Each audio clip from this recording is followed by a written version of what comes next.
Today, I'm gonna make some tortilla, but not just any tortilla.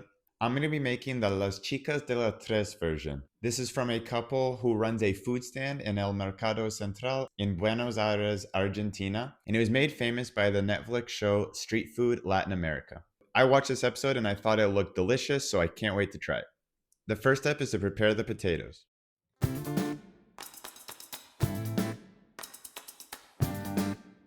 Okay, we got them all peeled, although in hindsight, it definitely would have been easier to have larger potatoes, and this would have gone a lot quicker.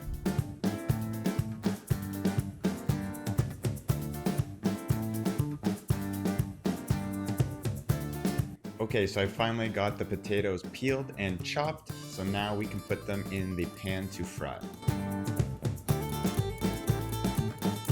I drained the oil, and now I'm just gonna wait for these to cool down. I'm also mixing some eggs to mix with the potatoes later. Once the potatoes cool down a little bit, I transfer them to a bowl. I'm adding the eggs, adding some salt, and mixing. I also need to prepare some ham. For this recipe, I'm just going to be using an old-fashioned smoked ham, so I have to cut that up as well. Now I'm going to prepare my tray with a little bit of the leftover oil from the frying. First, I'm going to add about half of the mixture into the dish. Now I'm topping it with some cheese, and then the ham, and then again the potato and egg mixture.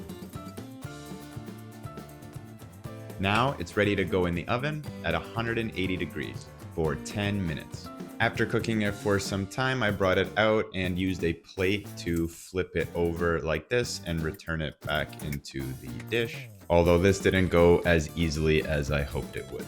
So after having it in the oven for a little bit, I realized that the temperature is definitely way too low. The recipe I was following said 180 degrees Celsius, but I've raised it quite a bit and I'm cooking it for far longer than they recommended. Might have to do with the dish that I'm using, but either way, I'm just gonna keep cooking it till it gets more brown. So I ended up having to raise the temperature again and cook it for even longer until I finally got the color I was looking for. Nice and brown and crispy on the top.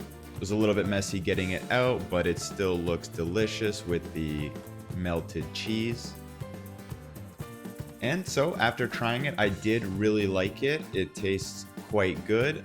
Even though I definitely didn't make it perfectly, I'd say this dish was a success and I would definitely have it again. And I can certainly understand why it has gotten so much hype in El Mercado Central in Argentina. I can only imagine what the real thing tastes like. Maybe I'll get to try it one day, but for now, this is the best I can do.